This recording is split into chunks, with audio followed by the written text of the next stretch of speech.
Clemson would have a chance to be really, really good next year.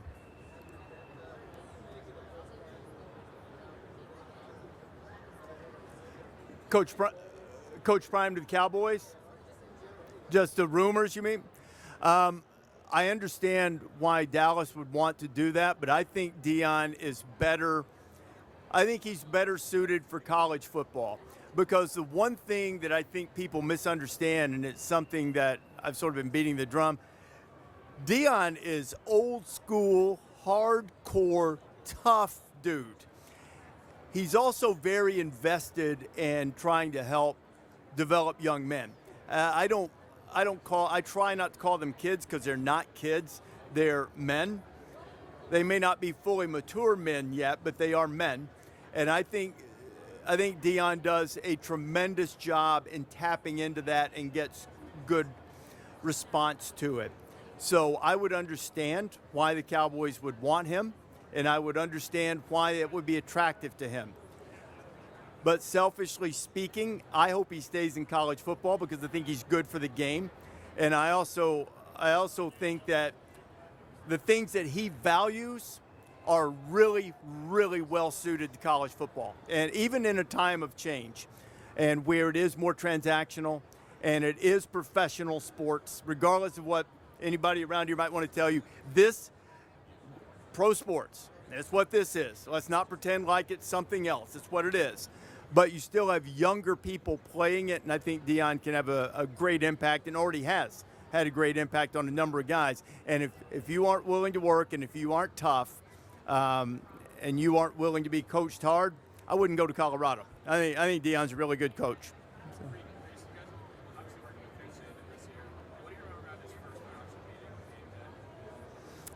This year, you mean?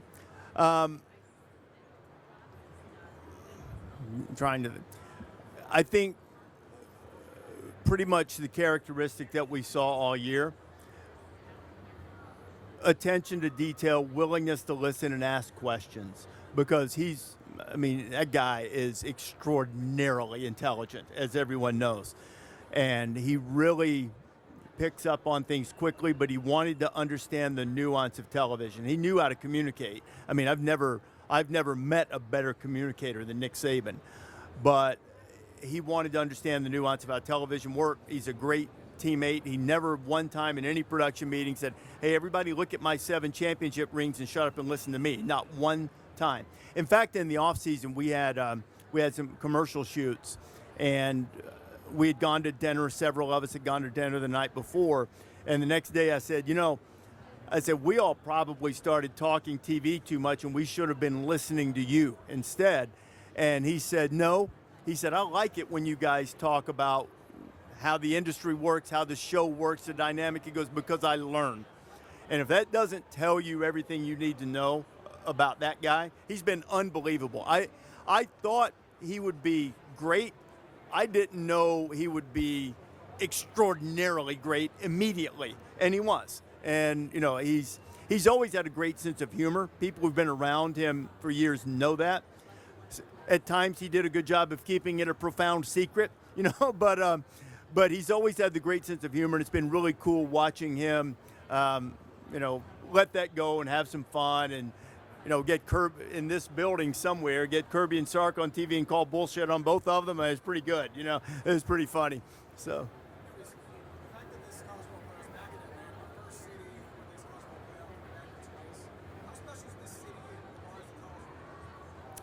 Well, the College Football Hall of Fame's here.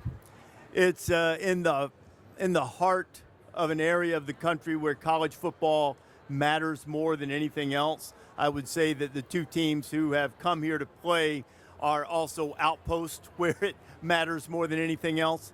But this area of the country, it's in the DNA. And Atlanta knows how to host a big event. And, they've done so. There have been some memorable games, both in the championship game previously and in playoff games here, number of them over the years. So, I think it's a really good spot for it, really good.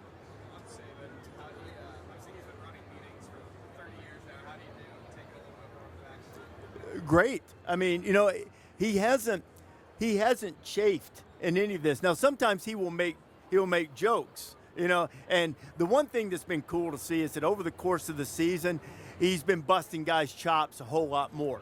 Wearing out our producers, but doing it in fun. And sort of giving them, to use the Saban vernacular, giving them an ass chewing. But it's not like when he got on AJ, or when he got on Lane for fumbling the ball in a jet sweep or whatever it was he called. It's more in fun, wearing them out about something, kind of busting their chops. He's just a great dude, man. He's smart. He's the greatest coach to ever do it, and it's not particularly close in my judgment. And yet, just a good dude who's found this chapter in his life and his career that, that was one of the things he said to me in the offseason. He said, I had a great career coaching. Now I want to have a great career doing this. And I would say that he's off to a scintillating start in that regard.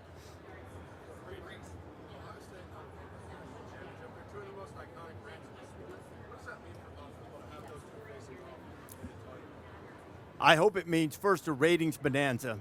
I hope it means a great game. And I think whenever you do something as different and as new as this, it is really cool if you get a chance to also tie the thread back to something traditional and historic. And to have these two brands who, oddly enough, despite being separated by 300 miles, rarely play, and I know this is the third year in a row they've played, but generally speaking, over the course of history, they haven't played very often. And to have those two brands sort of connect the new to the old is really, really good, I think, for us.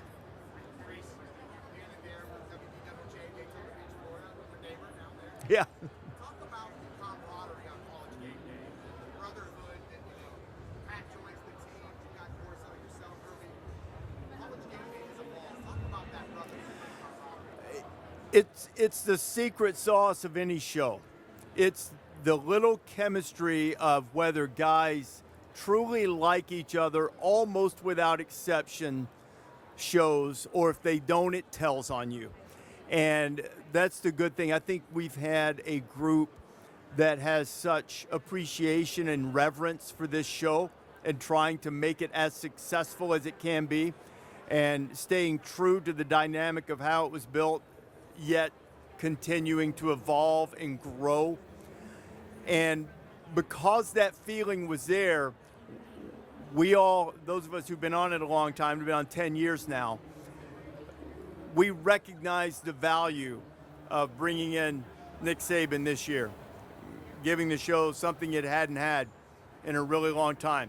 Bringing in Pat a couple of years ago, or having him join us, giving the show a connection with the demographic that I think still like the show, still like football, but Pat connects with people as well as anyone I've ever seen, especially with crowds, and especially with young people of college age.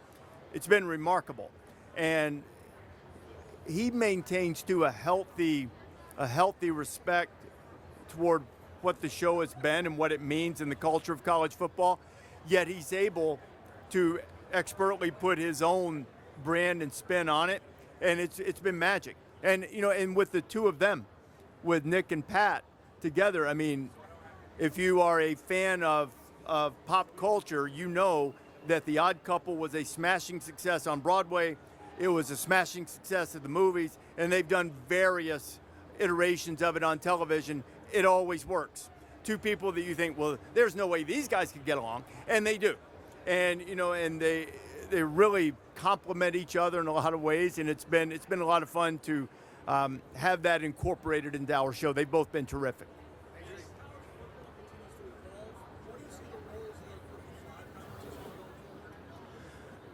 Define going forward, and I'm not trying to dodge your question, but okay. Next 3 years, next 2 to 3 years, I don't think it's a lot different other than day to day. They're going to continue, the group of 5 programs, they will continue to lose a significant number of players as long as there are still collectives in NIL that can pay them above what they can get at a group of 5 schools. So their rosters will continue to be in flux. The ones that are successful will be the ones who do the best job of keeping as much of their roster and the guys they develop intact as possible. Won't be able to bat 1,000, but if Spencer Danielson can keep Ashton Genty as they did a great job of this year, those types of programs will have a better chance of being successful. This may not be popular, but in the long term, I see some attrition. I see some cutting down of college football at the highest level, and only those making the requisite financial commitment to stay at that level will go on, and the others will be relegated to a different level of ball, in my judgment. And I don't know that that's good. And in fact, I would prefer it didn't happen, but I think it's almost inevitable that it will. I don't know. I mean, it could be, but it could also be that it gets, incorporated into one, and that there's, like, for lack of a better term, a super league of how many ever, or even some have opined that perhaps the Big Ten and the SEC will vacuum up a few extras, and then that'll be it. So, yeah, but that will happen probably long after I'm out of it, but it will happen.